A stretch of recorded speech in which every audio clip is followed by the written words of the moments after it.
नमस्कार बंधुरा एमएस कुकिंगे सबाइके स्वागत। आज के चले एसेछि डिम बिरियानी बा एग बिरियानी निये। बिरियानी आमरा बेशिरभाग चिकेन बा माटने खेये थाकी, एगटा साथे थाके। सबाइयेर बाड़ीते किन्तु सब समय डिमटा अवेलेबलई थाके, सेई जोन्नो खूब सहजे एबं सुस्वादुभावे डिम दिए बिरियानी बानानोई जेते पारे। आपनारा जखन इচ্ছে लांच बा डिनारे एटाके बानिये निते पारेन।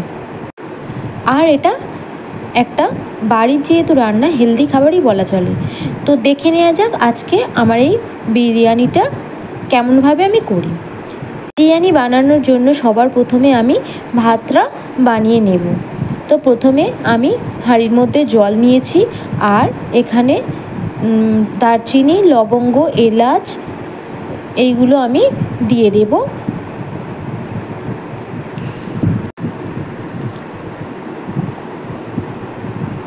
এখানে আমি একটু কেন বেশি পরিমাণ লবণ অ্যাড করেছি, যে লবণটা একটু বেশি পরিমাণে দেব যাতে ভাতটাও আমার নোনতা হয়ে যায়। তো আমি চালটা আধা ঘন্টা মতো ভিজিয়ে রেখেছিলাম। তারপরে জলটা যখন গরম হবে চালটাকে আমি হাঁড়ির মধ্যে দিয়ে দেব।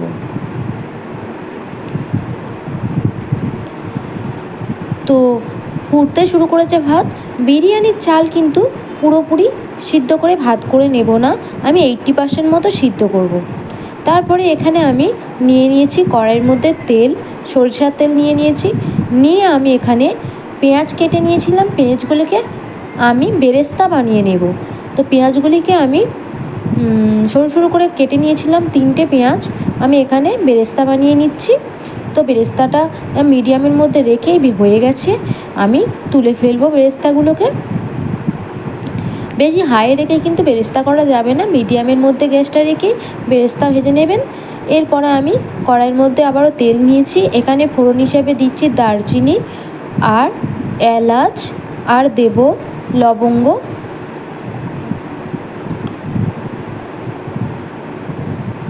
ফোড়নটা একটু ভালো করে ভেজে নেব, একটু টাইম নিয়ে গ্যাসটা মিডিয়ামের মধ্যে রেখে আমি সব কিছু রান্নাটা করেছি। তো আমি এখানে আদা বাটা রসুন বাটা একই সঙ্গে নিয়ে তেলের মধ্যে দিয়ে ভেজে নেব, যাতে আদা রসুনের গন্ধটা না থাকে, সেই জন্য আমি আদা রসুনটা ভালো করে ভেজে নেব। তারপরে আমি এর মধ্যে দিয়ে দেব কাশ্মীরি লঙ্কা গুঁড়ো। 1 টিস্পুন দিয়েছি কাশ্মীরি লঙ্কা গুঁড়ো।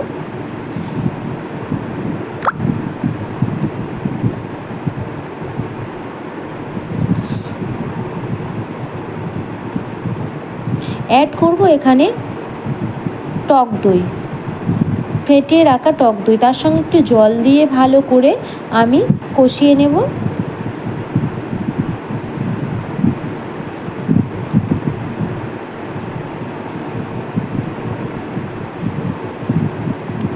স্বাদ মতো নুন দিয়ে দিলাম, একটু হলুদের গুঁড়ো দিয়ে দিলাম আর লঙ্কার গুঁড়ো দিয়ে দিলাম। 1 টিস্পুন দিলাম। ঝাল কম বেশি আপনারা পছন্দ মতো দিয়ে খেতেই পারেন। তো আমি এরকমভাবে পুরো সব মশলাগুলোকে মিলিয়ে নিলাম। এরপরে বয়েল করে রেখেছিলাম আলুগুলোকে, একটা আলু মাঝখান থেকে কেটে 2 ভাগ করে নিয়েছিলাম। আর ডিমগুলো আর আলুগুলো একই সঙ্গে বয়েল করা। তো আলু আর ডিম বয়েল করা এগুলোকে একসঙ্গে ভালো করে সমস্ত মশলার মধ্যে দিয়ে কষিয়ে নেব। এরপর আমি ভেজে রাখা যে বেরেস্তা করেছিলাম সেই বেরেস্তা থেকে কিছুটা পরিমাণ বেরেস্তা নিয়ে আমি দিয়ে দেব। একটু অল্প পরিমাণ জল দিয়ে আবারও সমস্ত উপকরণগুলোকে কষে নেব।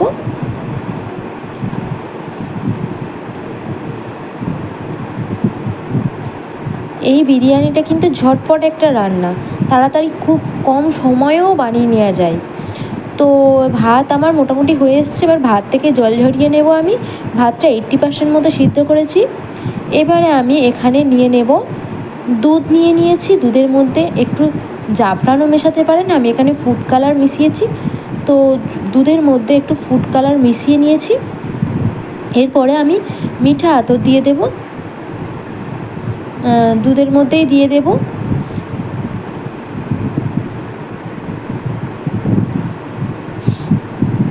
দিয়ে ভালো করে নেড়ে চেড়ে নেব। এবারে আমি এখানে এই ডিম আলুগুলো ভালো করে কষিয়ে নিয়েছি।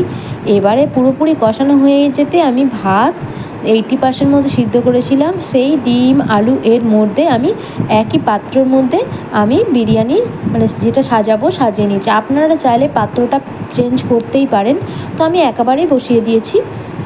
তো আমি এরকম ডিম আলুর উপরে ভাতও দিয়ে দিলাম, আর যে আমি দুধটা বানিয়েছিলাম দুধটাও দিয়েছি।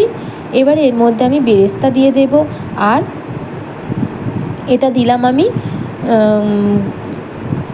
ছোটো এলাচ জায়ফল আর জয়িত্রীর গুঁড়ো দিয়ে দিয়েছি। এবার দিয়ে দেবে বেরেস্তা, আপনারা পছন্দ মতো যে যেমন বেরেস্তা দিতে পারবেন দেবেন।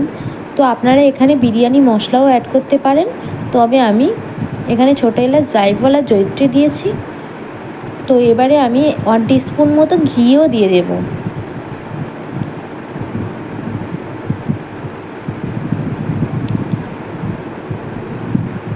একটু নুনও ছড়িয়ে দিলাম উপর থেকে, আর কাঁচা লঙ্কাও দিলাম।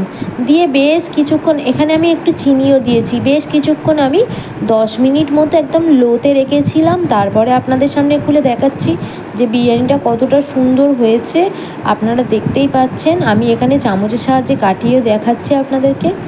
খুবই সুন্দর আর সুস্বাদুও খেতে হয়েছিল। খুব ঝরঝরে বিরিয়ানি হয়েছে, নিচে কিন্তু একদমই একটুও লেগে যায়নি। দেখতেই পাচ্ছেন বিরিয়ানিটা একেবারে লেগে যায়নি, আর ঝরঝরে হয়েছে, আর নিচে যে মশলাটা ছিল খুব সুন্দরভাবে অ্যাবজর্ব হয়েছে। তৈরি হয়ে গেছে একদম ঝটপট বিরিয়ানি, ডিম বিরিয়ানি তৈরি হয়ে গেছে।